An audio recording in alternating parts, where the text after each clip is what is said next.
sign that was put up by Joe Engel, the spaceman. It's self-explanatory. We're doing a round now of the various bait piles. As you can see, we're doing the baiting.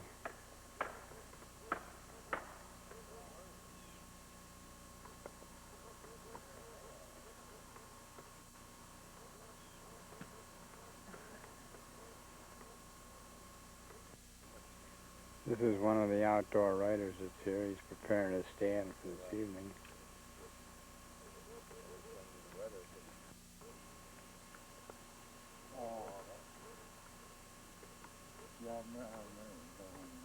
It's like, if you're going to shoot that way, it's perfect.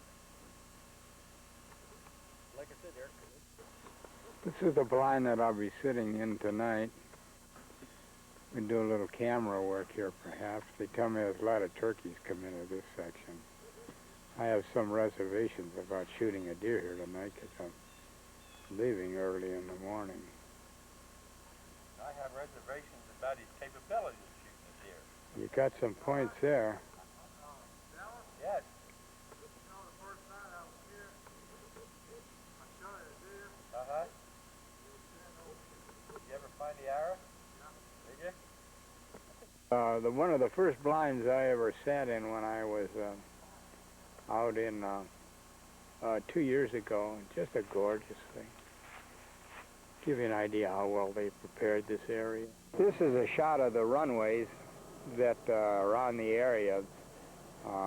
There's 2 crisscrossing runways. This is where all the major airstrikes were planned, European theater, and they brought all these generals and so forth in the C-47s.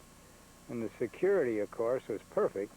Here they brought, this was a regular military base hidden in the isolated wilds of Michigan. There's a baiting shed and storage sheds and a picture of the main camp from out in the center of the runways.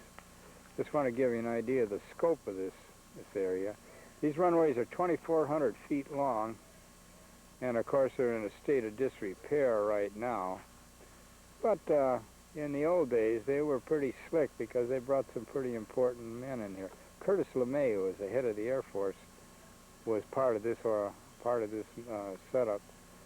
And on this road here that extends off into here, going sort of into the sun here, southeast. Conditions here aren't very good, but this is the storage shed where they keep the corn and the sugar beets. At the earlier part of the season, of course, it was filled right up to the brim, but they've had 5 weeks of hunting here. These deer really go booglies for these. Sign put up by Bill Boyer in the old days. It's very hard to read this thing. It's practically illegible. But this is the thing, sort of a joke situation here that must have amused all the generals in the old days. This is just a general panning of the area of the camp. You can see the amount of vehicles. Most of the fellows have left.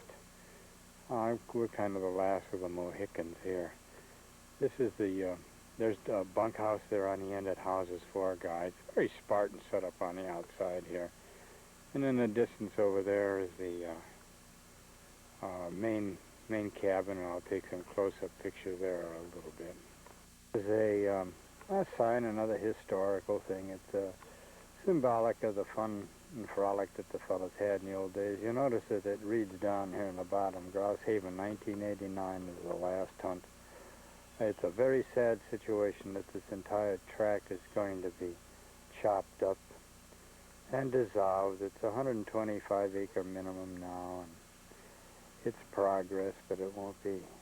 There'll be nothing that'll ever be like this. This is where the fellows all practice. And, one of the young fellows, Paul, is coming out with a bow and arrow. He's probably over here on the table now, setting up. Yeah, there he is. He's one of the fellows I was out with today. Nice young fellow, a good fisherman. We had a lot of fun down in the pond.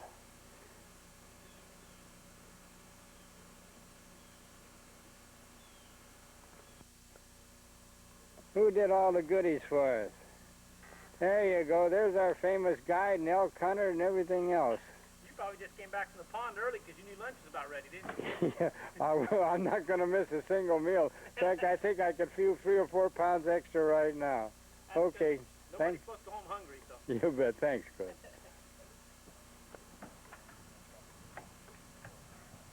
That's a pretty easy one. And Makes the leaves fall. makes the leaves fall. Well, We make the acorns fall, too. all right. Come in, you Take get your care of pretty this shot cat. that you want. We can do it. A shot of the cabin where Fred Bear stayed, and most of the staff from Grousehaven stayed, the young fellows that run the place. And, the only thing missing from this picture is that tall, lanky old guy, Fred Bear. I saw him walk out of that door a dozen times. It's a nostalgic situation here. I'm glad I had the opportunity to come and make the last hunt. I feel very badly about this situation.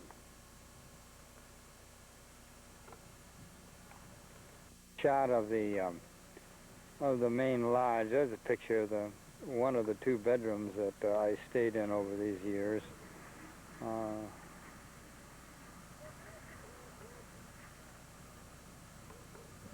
There's a Jeep coming in from a baiting run.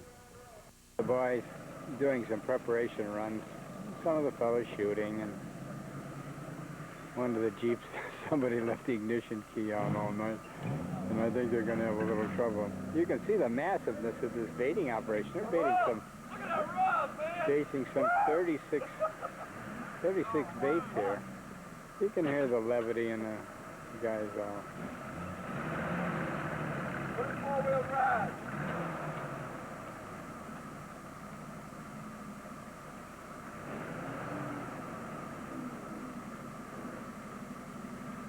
I'm not standing in a very good position here. I'll get my ass out of the way here.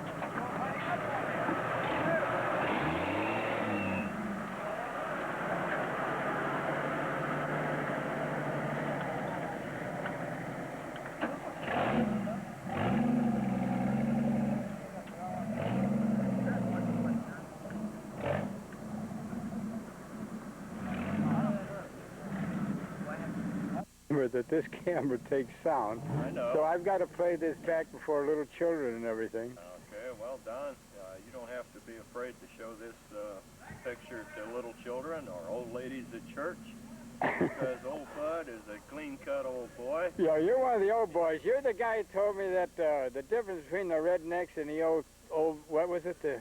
You throw the beer cans in the back of the Good truck. old boys and the rednecks. The rednecks ride around in their pickup truck drinking beer, and they throw their cans in the road.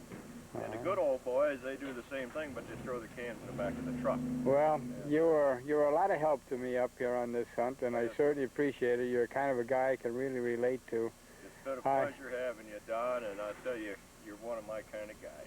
Well, I tell you, we're all kind of sad to see this situation resolve itself so abruptly, but maybe there'll be better days. I kind of look forward to it. Place, Don. You know, good old boys find each other somewheres in the woods. It always works that way. All right, that's enough of that mush for now. Jesus Christ. You guys got no mercy here.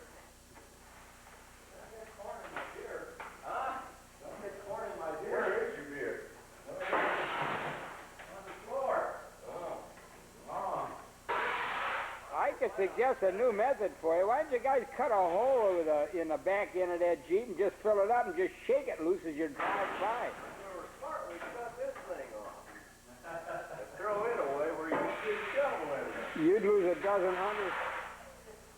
hunters a week with them tree branches out there. You got that right. You'll be able to show me over some buttons when you grow up. I don't want to ever grow up. I want to be like my kid. 21 going on 12. It's like a whole flock of years going. 5 in a row. You couldn't do that if you're aiming, you goddamn button. You can't believe it, but this is a blind they actually put human beings in. And of course, these are the two guys that create this monstrosity out here. He's in charge of all. Well, if he makes that sound down on that turkey blind tonight, boy, he's gonna get it, I'll tell you. Shoot him as soon as he comes out of the swamp, but this is usually a good stand. There's a big goddamn swamp back in there. Big mother. Boy. Look over here at this, And the next morning when we came out to bait, boy, he had this thing just all shaked out. And there's another one over here someplace.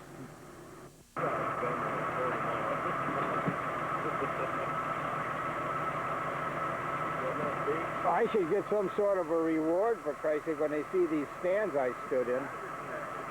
My stock is gonna go up. I should be... dinner type of thing, cabbage and all that stuff, you know. And this guy, he dug in there. I says, how about a rutabaga? And he says, no, I hate rutabagas. Here.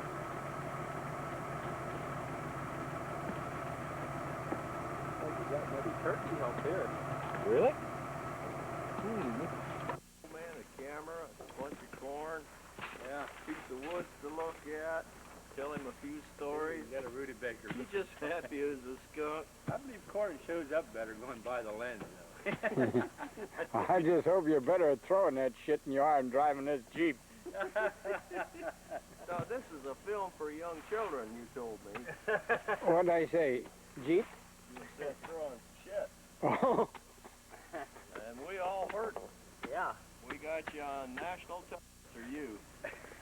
Oh, it's happened before. All right. This is how the riflemen in the old days used to hunt. They'd raise and lower these units and these lids and pop out and blow everything aside away and go back in and start to do it. This is one of the nicest little blinds that they ever created. This thing, when it's brushed out, is just a beauty. It's comfortable, it's big. This is where the deer used to come out of the popples and bed down right over here. They'd bed down right there in those stick of popples, and when I'd leave at night, they'd take one step out, I'd take one step out, I'm leaving, they're coming. And then they plant the rye here, which is really a nice situation.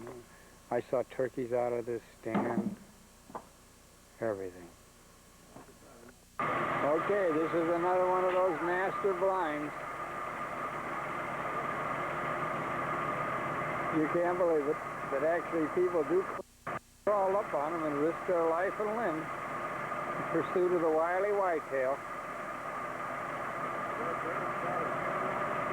According to the boys. And as I approach infinity up here towards the birds, I can see why. I don't know. Curtis, of course, is a famous general in World War II, and that's where most of these stands and roads and everything are. And get them on the trail.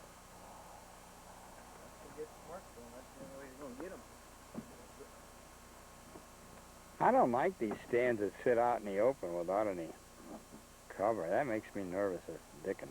I don't think about guys who complain about it. Well, I'm going to tell you that Where this they ought to really be is in conduct. this is a sweetheart. What a nice tree. When they move the baits, I had a guy do that I set up one time. What a winner. That's the ground blind. And you can see that the projections out here are fine. I think I'm being bombarded here. I'm not sure. I see flying missiles here. Might be from the Johnson Space Center off course. That's enough just in the interest of self-protection. I can see myself dying from skull fracture from a corn cob at 65 years old. This is the famous Bear Circle, where everybody fights to hunt. Belly fun. Feathers on this thing. Oh, look at that. Yeah. What kind of hair is that, John? Ear hair. I'm going to turn this in next week to the conservation department. Oh, you guys are all going down the tube. This will be the most memorable hunt you've ever been on. Well, you're going to spend a lot of time behind bars. What, haven't you ever seen deer fun? Yeah. Don't stay on it.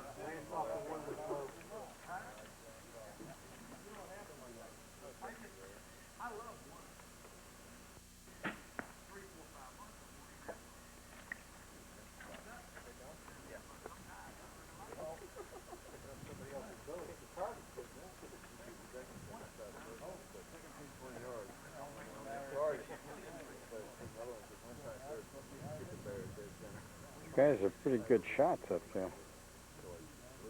They're shooting at about a 25-yard range, and they're not out of the circle very often. I'll tell you that. There's Cliff, he's our chef, and young Paul. Bunch of nice guys up there. There's Dave here in the foreground. I fished with him a little bit.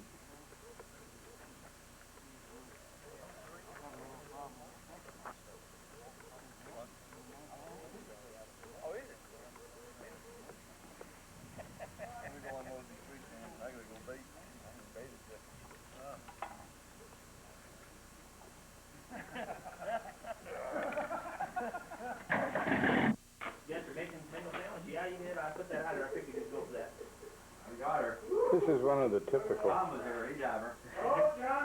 dinner or luncheons that we have here. You can see. No clam chowder or chicken wings today, though. This is the end of the line here. And we're down to the onions, tomatoes, and chicken breast. No clam chowder or chicken wings today. I wonder why that plate's still together. Look at that plate. I bet that's heavy. Yeah, damn, man, they're on the Falls apart like wood. This is the interior of the lodge. You can see the big stone fireplace down there. Very comfortable quarters. This is where we play all our videos. My goodness, there's videos you can't believe.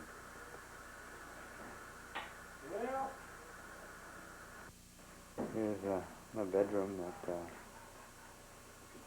I occupy.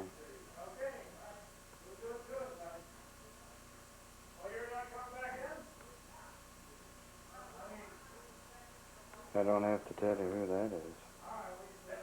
A panoramic view of what I'm involved in here. Extensive open oak forest, you can see for a country mile.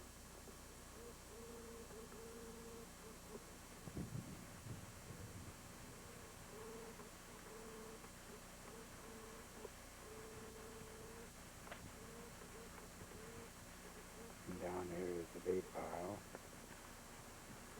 You can see I've got corn and rutabagas and sugar beets strewn all over the place.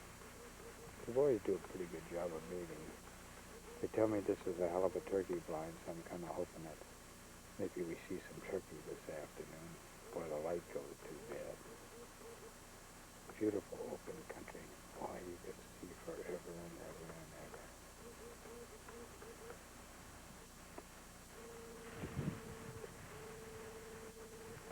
The back door here, and there's a big heavy swamp down below me. It happens to be downwind tonight, so I don't anticipate I'll get much results from there.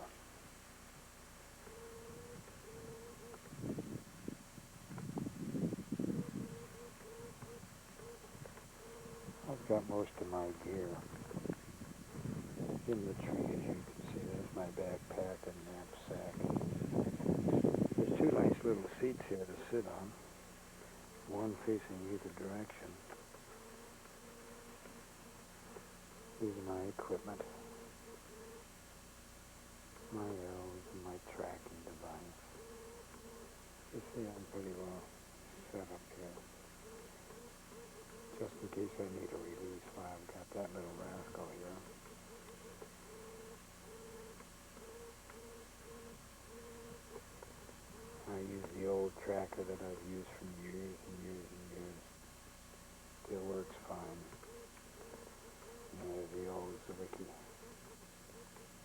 belted broadhead. I'm really not anxious to shoot a deer tonight because if I can't find him,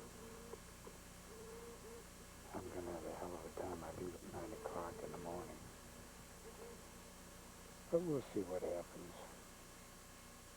Have to be pretty hungry because I have to leave the deer here anyway. So let's just sit back here and wait. Sun's setting somewhat in the west now. It gets dark. It's dark about 7:10. I could shoot here till about 7:10, 7:15 if I so desired. I'll be picked up long before that. The first one's in, of course, are the goddamn squirrels. Here's one of them. A few minutes ago, I saw one kick away a whole cob of corn over 25 or 30 yards away and sit under a tree and eat it. These guys are rapacious.